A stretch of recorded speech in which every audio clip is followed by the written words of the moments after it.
Hello and welcome to The Essential Reads. My name is Isaac and my goal is to bring to you a bunch of classic audiobooks in an easy and accessible way. We are starting a new book today.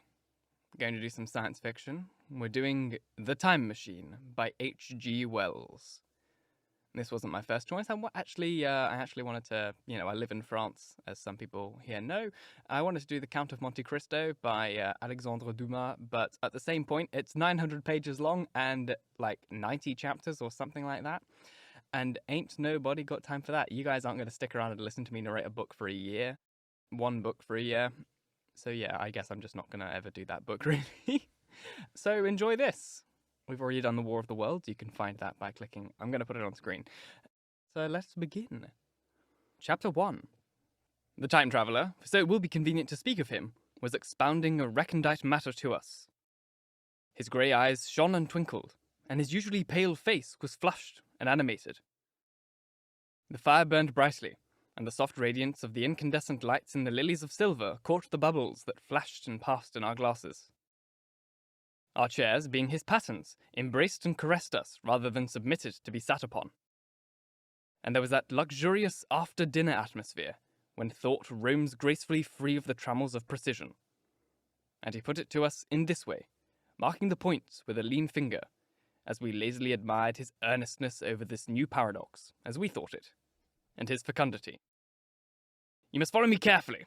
I shall have to controvert one or two ideas that are almost universally accepted. The geometry, for instance, they taught you at school, is founded on a misconception. Is that not a rather large thing to expect us to begin upon? Said Philby, an argumentative person with red hair. I do not mean to ask you to accept anything without reasonable ground for it. You will soon admit as much as I need from you. You know, of course, that a mathematical line, a line of thickness nil, has no real existence. I taught you that? Neither has a mathematical plane. These things are mere abstractions. It is all right, said the psychologist. Nor having only length, breadth, and thickness can a cube have real existence. There, I object, said Philby. Of course, a solid body may exist, all real things, so most people think. But wait a moment. Can an instantaneous cube exist? I don't follow you, said Philby. Can a cube, that does not last for any time at all, have a real existence? Philby became pensive. Clearly, the time traveller proceeded, any real body must have extension in 4 directions. It must have length, breadth, thickness, and duration. But through a natural infirmity of the flesh, which I will explain to you in a moment, we incline to overlook this fact. There are really 4 dimensions. 3, which we call the 3 planes of space, and a 4th, time. And there is, however, a tendency to draw an unreal distinction between the former 3 dimensions and the latter, because it happens that our consciousness moves intermittently in one direction along the latter from the beginning to the end of our lives.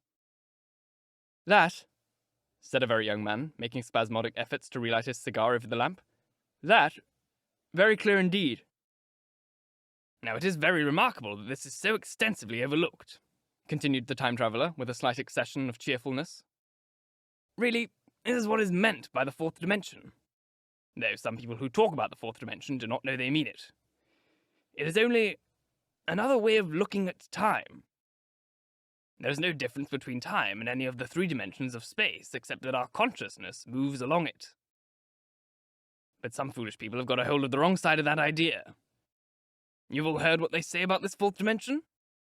I have not, said the provincial mayor. It is simply this, that space, as our mathematicians have it, is spoken of as having 3 dimensions, which one may call length, breadth, and thickness, and is always definable by reference to 3 planes, each at right angles to the others.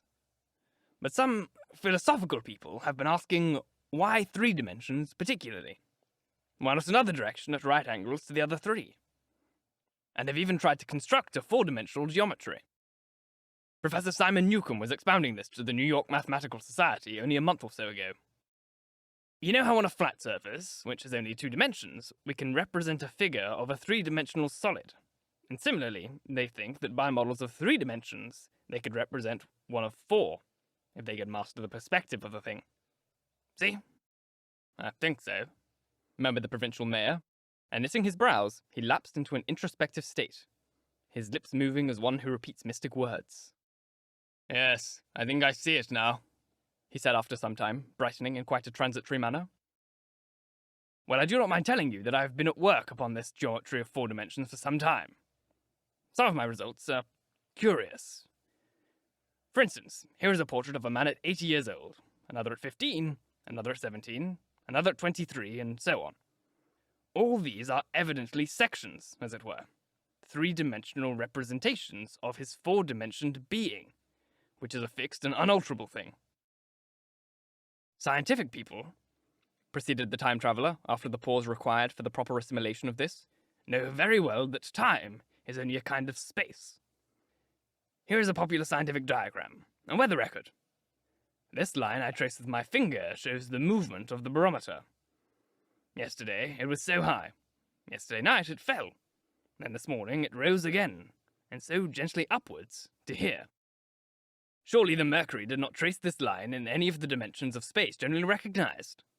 But certainly it traced such a line, and that line, therefore, we must conclude, was along the time dimension. But, said the medical man, staring hard at the coal in the fire, if time is really only a 4th dimension of space, why is it, and why has it always been, regarded as something different? And why can we not move in time as we move about in the other dimensions of space? The time traveller smiled. Are you sure we can move freely in space? Right and left we can go, backward and forward freely enough. And men have always done so. And I admit we move freely in 2 dimensions. But how about up and down? Gravitation limits us there. Not exactly, said the medical man. There are balloons. But before balloons, save for spasmodic jumping and the inequalities of the surface, man had no freedom of vertical movement. Still, they could move a little up and down, said the medical man. Easier, far easier down than up. And you cannot move at all in time. You cannot get away from the present moment. My dear sir, that is just where you are wrong. That is just where the whole world has gone wrong. We are always getting away from the present moment. Our mental existences, which are immaterial and have no dimensions, are passing along the time dimension with a uniform velocity from the cradle to the grave. Just as we should travel down if we began our existence 50 miles above the Earth's surface. But the great difficulty in this, interrupted the psychologist, you can move about in all directions of space, but you cannot move about in time. That is the germ of my great discovery. But you are wrong to say we cannot move about in time. For instance, if I am recalling an incident very vividly, I go back to the instant of its occurrence. I become absent-minded, as you say. I jump back for a moment. Of course, we have no means of staying back for any length of time, any more than a savage or an animal has of staying 6 feet above the ground. But a civilized man is better off than the savage in this respect. He can go up against gravitation in a balloon. And why should he not hope that ultimately he may be able to stop or accelerate his drift along the time dimension, or even turn about and travel the other way? Oh, this, began Philby, is all... Why not? Said the time traveller. It's against reason, said Philby. What reason? Said the time traveller. You can show black is white by argument, said Philby, but you will never convince me. Possibly not, said the time traveller. But now you begin to see the object of my investigations into the geometry of 4 dimensions. Long ago I had a vague inkling of a machine. To travel through time, exclaimed the very young man. That shall travel indifferently in any direction of space and time as the driver determines. Philby contented himself with laughter. But I have experimental verification, said the time traveller. It would be remarkably convenient for the historian, the psychologist suggested. One might travel back and verify the accepted account of the Battle of Hastings, for instance. Don't you think you would attract attention? Said the medical man. Our ancestors had no great tolerance for anachronisms. One might get one's Greek from the very lips of Homer and Plato, the very young man thought. In which case, they would most certainly plough you for the little go. The German scholars have improved Greek so much. Then there is the future, said the very young man. Just think. One might invest all one's money, leave it to accumulated interest, and hurry on ahead. To discover a society, said I, erected on a strictly communistic basis.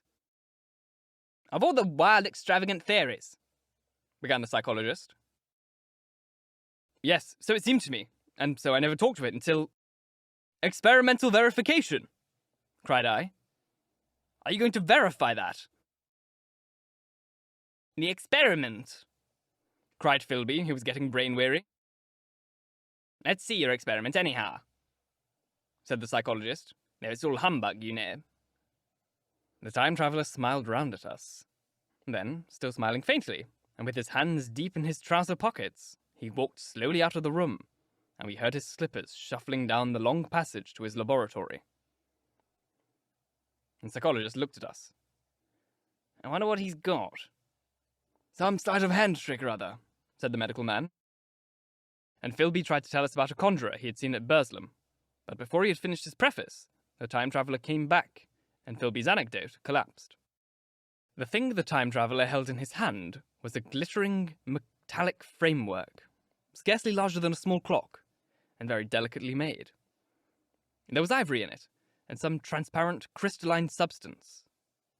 And now I must be explicit, for this that follows, unless his explanation is to be accepted, is an absolutely unaccountable thing. He took one of the small octagonal tables that were scattered about the room, and set it in front of the fire, with 2 legs on the hearthrug.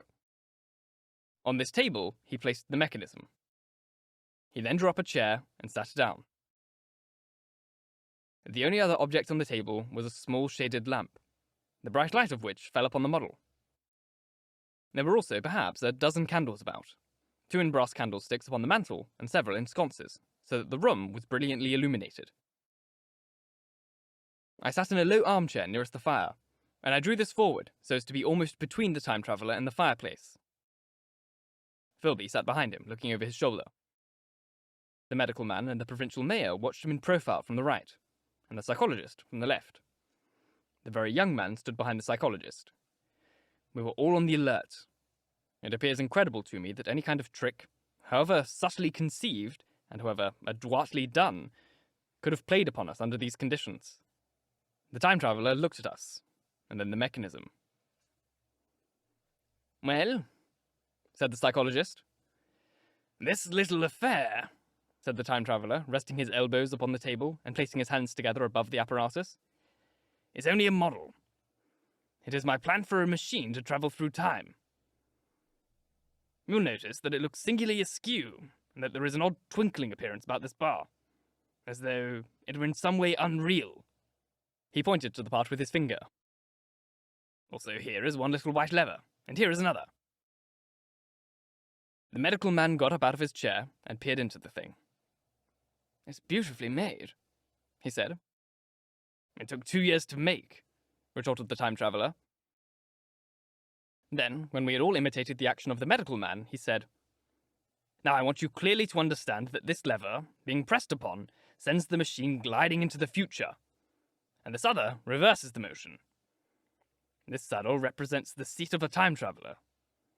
Presently, I'm going to press the lever, and the machine will go off. It'll vanish, pass into the future, and disappear. Have a look at the thing. Look at the table, too, and certify yourselves that there is no trickery. I don't want to waste this model and then be told I'm a quack. There was a minute's pause, perhaps. The psychologist seemed about to speak to me, but changed his mind. Then the time-traveller put forth his finger towards the lever. No, he said suddenly. Lend me your hand. And, turning to the psychologist, he took that individual's hand in his own and told him to put out his forefinger. so that it was the psychologist himself who sent forth the model time machine on its interminable voyage. We all saw the lever turn. I am absolutely certain there was no trickery. There was a breath of wind, and the lamp flame jumped.